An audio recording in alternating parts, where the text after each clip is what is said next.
like to watch our president on television tonight. I'm sorry, we have no energy. The wind isn't blowing. We created the most secure border in U.S. history, built nearly 500 miles of border wall, got Mexico to give us 28,000 soldiers free of charge. Thank you. And then we negotiated remain in Mexico with Mexico. You think that was easy? Mr. President, we want to have everybody remain in Mexico. You think he said, oh, that would be lovely? No. Because these are rough people that were coming into our country and are coming in at numbers that nobody will believe. I believe the real number by the end of the year could be 15 million people. You don't hear that number. That's bigger than New York State. Ended the ridiculous catch and release program. That's where you catch somebody and release them into our country and tell them to come back in 4 years for a trial. Nobody ever comes back. And deported illegal alien gang members. We deported by the tens of thousands, MS-13 and gang members into their country. And you know, their countries wouldn't take them before I came in. And you might have heard it. The country would say, because when I said get these people out of our country, they said we can't do that because their countries won't take them back. Guatemala, El Salvador, Mexico to an extent, other countries, many other countries, they wouldn't take them back. You know, why should they? They dump them in here and they don't want to take them back. So with the 4 countries, our neighbors, I said, how much money do we pay them a year? $700 million, sir. I say, call them and tell them they are no longer getting $700 million. I say, wouldn't take them back. In other words, would fly a plane load full of gang members. How would you like to be the pilot of that particular plane? That wouldn't be a lot of fun. You know, you're flying, you're looking back, because these are seriously bad people, these people. These are not good people. But they wouldn't take the planes. They would put planes on the runway so we couldn't land. They wouldn't let the buses in. They wouldn't let the boats in, which send them by the water, Pacific, would send them by water. They would send them through the Gulf. They wouldn't take the boats. They'd turn them away. So I say, well, that's terrible. But they're the ones that sent them here. They wanted them to come. They put them in these caravans. I think I came up with that name, where thousands of people would come in, and you had many, many people that were gang members and prisoners, people in mental institutions, as I said. So I said, inform the countries that we're not paying anymore, as of effective immediately. And they would say, no, we have no. One of the generals said, sir, they will not take them. I said, why? Well, they just won't, sir. They don't want them back. I said, but I want them to go back. So I said, inform them, $700 million, which is peanuts compared to what we give to other countries that rip us off, actually worse. So I said, here's the story. If they should call, let me know when. So this was in an afternoon. The following morning, I think it was a Friday morning, I get a call from all 3 countries in particular, from all 3 countries, almost at the same time, but separate calls. Mr. President, I understand you're upset with us. Please, we don't want to do that. I said, well, you're not taking back the people that you happen to send into our country. They're terrorists.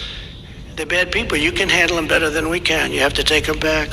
Sir, we would be honored to take them back. I had no idea there was a problem. Please send them back.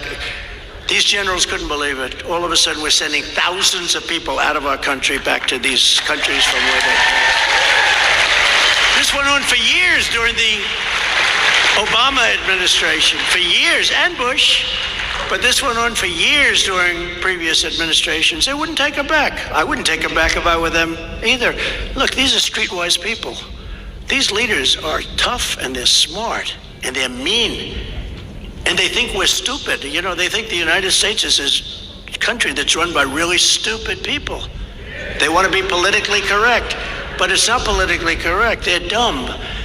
And I did it in one phone call. I did it with Macron in France, because you know this. He went to put on a tax on all American companies doing business in France. And I gave it to our Secretary of the Treasury. I said, Steve, go and negotiate something very strong, because it's really, they can't let this happen. They're going to tax only American companies very substantially.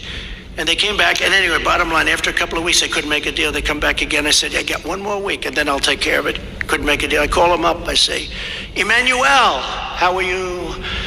Oh, I am so fine. Beautiful accent. I love their accent. I could never imitate that beautiful French accent. Oh, I am so happy to speak to you, Mr. President. It's such a great honor.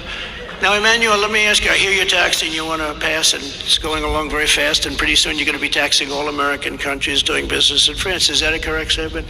Oh, yes, it has passed, and thank you for calling. Thank you so much. I said, no, you don't understand. We're not going to let you do that.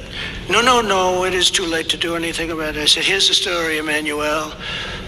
If you don't terminate that immediately, like I mean today, we are going to tax all of your wine and champagne that comes into the United States. We are going to put a tariff on it of 100%. No, you can't do that. No. I said, well, maybe I can't, but I have the document here, and I've already signed it. This goes into effect at 9 o'clock tomorrow morning.